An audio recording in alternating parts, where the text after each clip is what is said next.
It's a bad disease. It affects 170 million people around the world and about 4 million in the United States. It's 5 times more widespread than HIV/AIDS. It's a chronic disease that can kill you, and most people don't even know they have it. So the 3 of us went down and donated blood. Probably 21 days later, I got a notice in the mail. And when I opened the notice in the mail, it had told me that I had antibodies for hepatitis C and hepatitis B. And I immediately started kind of turning around in circles going, oh no, this is that disease I haven't been paying any attention to. I was always tired and just nauseated, and when they checked me out for blood, that's when I found out. That was January 2005, and that's when I was all tripped out about it. I was like, oh my God. I was thinking like it was AIDS or something, because I don't know. I didn't know, and I didn't care at that time. And so we went to the clinic next door to the hospital I went to, and the doctor wanted to admit me, so he called back over to ER, and they said, no, we're not going to admit her. You know, basically I was just a dope fiend, and, you know, I was just wanting drugs, basically. And so he said, you know, you need to sign papers for your children, because, you know, I just asked him, you know, am I going to make it? You know, I mean, just be brutally honest with me, because I need to know. And he goes, the chances of you pulling out of it are slim to none. I'm tired every morning, tired every noon and night. My bones and joints are aching, and my body don't feel right. Now I'm crying. What in the world is wrong with me? Doc said you got the hepatitis, the kind they call the hepatitis C. Hepar, that's what the Greeks called the liver. Itis means infection or inflammation. So hepatitis, an infection of the liver.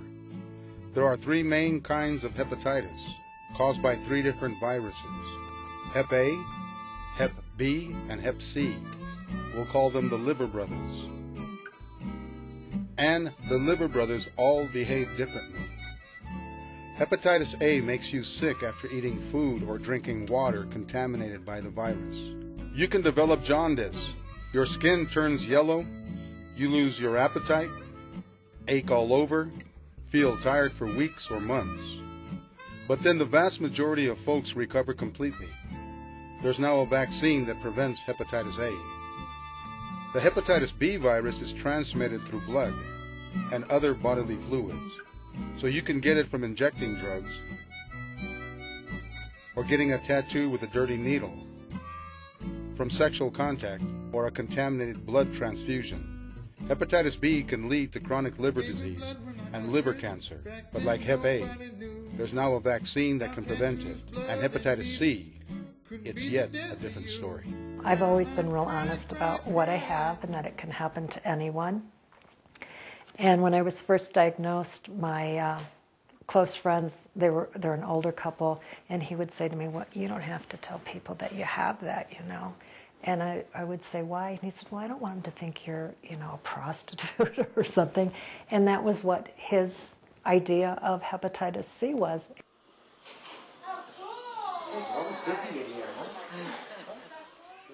There is definitely a stigma where people don't want to necessarily say, I have hepatitis, you know. And I think it's probably not that different than diseases like AIDS, you know. It's the same stigma folks with AIDS had, even though, again, it was a similar phenomenon where, you know, some people with AIDS were people who were hemophiliac and happened to have transfusions before we knew it was the agent. But because it was prominent in the homosexual population and the IV drug population, people did not want anyone to know they might have AIDS. You know, it's a similar thing with hepatitis C. Now I'm crying. Oh, why me? Why me? Out in the country, far from a major medical center, seems an unlikely place to treat a complex disease like hepatitis C. But that's where Lisa came, to the rural community of Edgewood, New Mexico. Lisa's mother, Karen, was confident that Lisa's hepatitis C could be cared for and possibly cured in this small country town. Karen brought Lisa to see Saverio Sava, her own physician. Dr. Sava and Michelle Russo, a nurse practitioner, had managed Karen's own treatment and the cure of her hepatitis C. Hi. Lisa, how you doing? All right.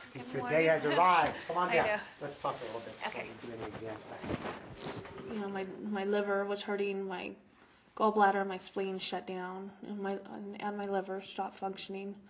The good thing is that, you do have the type 1 virus, Yeah. okay? And you remember that? Are you familiar with that? That's the There's hardest to cure. Right. It's the hardest to cure, but doesn't mean it's not curable. So the last time we talked to Dr. Aurora at the ECHO conference, this is what they wrote. Let you look at it, okay? Oh, okay. So they're basically saying they agree that based on everything, that you've basically gotten over all the hurdles to clear the path to treatment.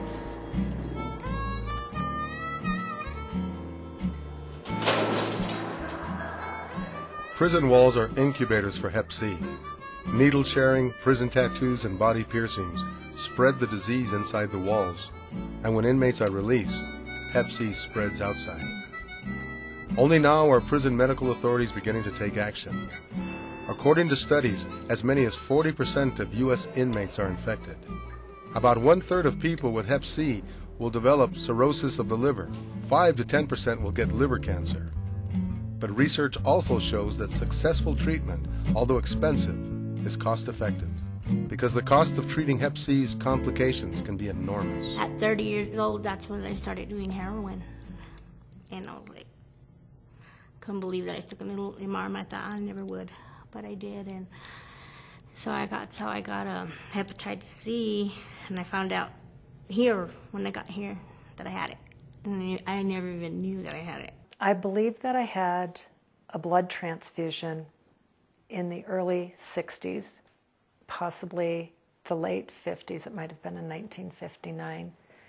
And being a flower child and from that generation, I did experiment with drugs. I did use cocaine. I've never been an IV drug user. I'm not sure how I got it. I started August of 2005. I was using meth. I was IV drug user. I only done it like once a day when I started, and I got up to like 7 grams a day, where my veins in my arms wouldn't work no more, and I was injecting in any vein I could find. I basically didn't stay clean for 2 years. Today, Lisa is beginning her treatment. 2 medications that she'll take once a week for at least a year. That's perfect.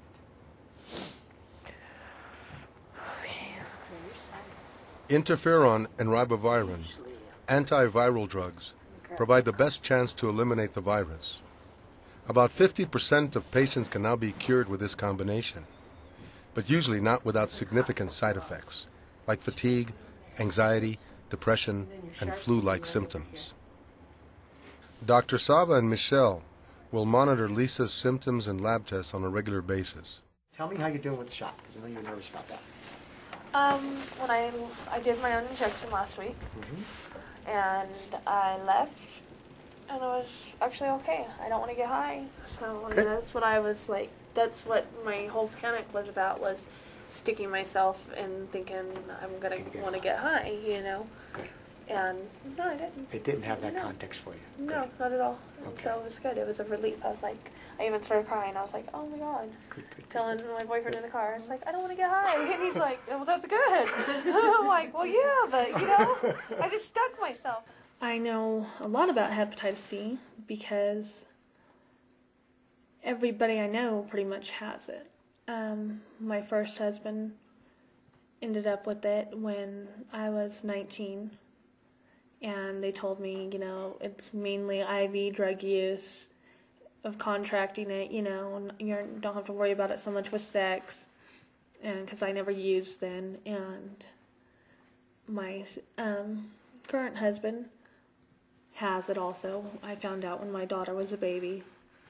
And I know, it just causes the cirrhosis of the liver and liver disease, and it kills your liver. My mom has it, and she was diagnosed in, I think, 2001 with it. And she got it from the same way I did, She can do this. You can always make something out of yourself, no matter what kind of parents you have. It's all up to you. People do it every day. You can use it for a cop-out and not be somebody, or you can take charge and not be, the person you don't want to be. They gave me blood when I got hurt. Back then nobody knew how tattoos, blood, and needles couldn't be the death of you. Now I'm crying. Oh, why me? Why me?